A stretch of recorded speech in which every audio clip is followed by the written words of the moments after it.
Hi friends, ratio and proportion model 1 பார்க்கலாம். First sum a is to b equal to 3 is to 4, b is to c equal to 8 is to 9. Therefore a is to c equal to dash. இப்போ a is to b கொடுத்திருக்காங்க, b is to c கொடுத்திருக்காங்க, a is to c எவ்வளோன்னு கேட்குறாங்க. இப்போ already நமக்கு தெரியும் a is to b அப்படின்னா அது a by b னு எழுதலாம். டிவிஷனோட ஃபார்மேட் is to அந்த ரேஷியோ. இந்த சம்மை நம்ம ரெண்டு மெத்தடில் போடலாம். ஃபஸ்ட்டு மெத்தட் பாருங்கள். ஃபஸ்ட்டு ஏபிசி எழுதிக்கலாம். ஃபஸ்ட்டில் பாருங்கள் a is to b எவ்வளோ 3 is to 4. ஏயோட வேல்யூ 3, பியோட வேல்யூ 4. அதை அப்படியே எடுத்து எழுதிக்கலாம். நெக்ஸ்ட்டில் பிசி வேல்யூ கொடுத்துருக்காங்க, b 8, c 9. இப்போது இங்கே மேலே இருக்க கேப்புக்கு முன்னாடி இருக்க நம்பரை அப்படியே போடணும். இங்கே கீழே ஏவோட வேல்யூ இல்லை, அதுக்கு அடுத்து இருக்க நம்பரை அப்படியே போடணும்.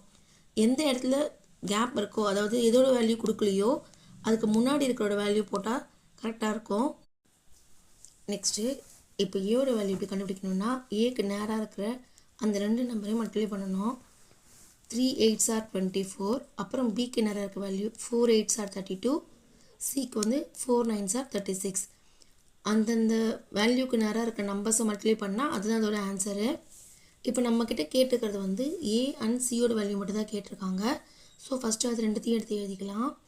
இப்போ இந்த மாதிரி ரேஷியோ பார்க்கும்போது இதை எவ்வளோ சிம்பிளிஃபை பண்ணி எழுத முடியுமோ அந்தளவுக்கு எழுதலாம். ரெண்டுமே ஆனால் ஒரே நம்பரால் டிவைட் ஆகணும். இப்போது 24 36 பார்த்தீங்கன்னா 6ஆல் டிவைட் ஆகும். 4 6 are 24, 6 6 are 36. அப்போ இதை சிம்பிளிஃபை பண்ணும்போது a is to cயோட வேல்யூ 2 is to 3.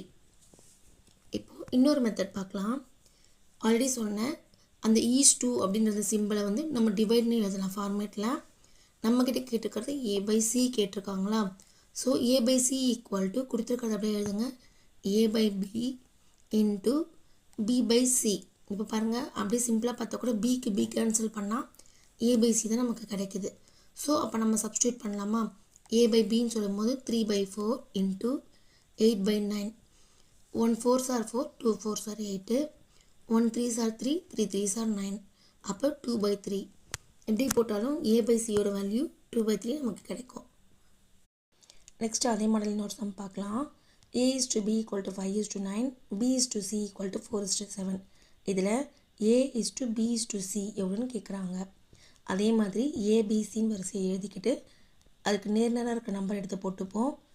மேலே ஃபஸ்ட் லைனில் ஏபி வேல்யூ இருக்குது, சி வேல்யூ இல்லை. ஆஸ் யூஷுவல் சொன்ன மாதிரி முன்னாடி இருக்க நம்பரை தூக்கி அப்படியே போட்டுக்க வேண்டியது தான். அடுத்த லைனில் பிசி வேல்யூ இருக்குது, ஏவோட வேல்யூ இல்லை, அதுக்கு முன்னாடி இருக்க நம்பர் தூக்கி அங்கே போட்டுக்க வேண்டியதான் 4. இப்போது ஏக்கு நேராக இருக்க நம்பர் ஃபுல்லாக மல்டிப்ளை பண்ணணும், பிக்கு நேராக இருக்க நம்பரு, அதுக்கப்புறம் சிக்கு நேராக இருக்க நம்பர் வரிசையாக மல்டிப்ளை பண்ணலாம். 5 4s are 20, 9 4s are 36, 9 7s are 63. இப்போ எல்லாமே கேட்டிருக்காங்க. ஸோ அதை அப்படியே எடுத்து எழுதிக்கலாம். இப்போ இதை இன்னும் சிம்பிளிஃபை பண்ணோம் அப்படின்னா 3 நம்பருமே ஒரே டேபிள்ஸில் வரணும், ஆனால் வராது. அதனால் இதோட ஃபைனல் ஃபார்மு இது தான். So a is to b is to c equal to 20 is to 36 is to 63.